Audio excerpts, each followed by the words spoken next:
Matapos mailigtas ni Annalyn ang isa sa mga preso sa city jail ay napakarami ng preso ang nag-request na pati daw sila i-check upin din ng batang doktora.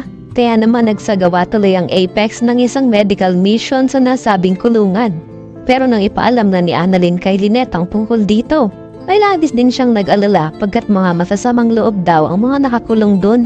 Tanong din ng nanay niya na kung bakit naman daw sa dinami-rami ng doktor sa Apex na pwedeng ipadala sa medical mission na siya pa talaga ang inassign. Maliwanag naman ng batang doktora na nagpasama daw kasi sa kanya ang tita Giselle niya. Gusto daw kasi makipagkita ni Moira dito para humingi ng tawad. At ang naging kondisyon nga ni Giselle para patawarin si Moira ay aminin niya kung sino ang tumutulong sa kanya at ang taong nagbigay ng bayad sa taong inutusan nila para tudasin si Dax. Nang tanungin naman ni Lynette kung sino daw ang kinurong ni Moira ay napatingin bigla si Annalyn kay Carlos kaya nanlaki ang mga mata nito na mukhang nanlalamig na ang mga kamay sa sobrang kaba. Tapos isinuplong siya ni Moira.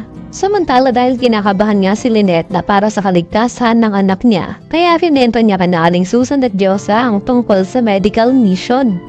Ngunit ayon naman kay Aling Susan na hindi naman daw lahat ng nakakulong doon ay talagang masasama.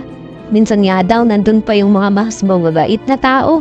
Gayunpaman, ay labis pa rin ang pag-aalala ng nanay ng batang doktora dahil doon din nga daw si Moira. At hindi rin sila nakakatiyak kung totoo ba ang paghingi nito ng tawad. Gayon din kung totoo ba talagang nagbago na ito.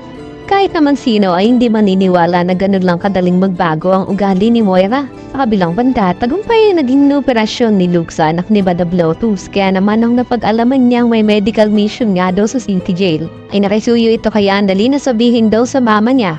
Na miss at mahal na mahal niya nga daw itong si Madam Lotus. Sigurado magiging magaan ang loob ni Madam Lotus kay Annalyn. At hindi malabong mangyari sabihin niya rito na si Carlos ang nakita niyang tao na nagbigay ng pera kay Moira. Ang mga dapat niyo pang abangan. Kaya naman kung isa ka rin sa mga nagnanais na malaman na nila Annalyn na si Carlos nga ang kumag na tumutulong kay Moira. Maraming salamat sa iyong panood.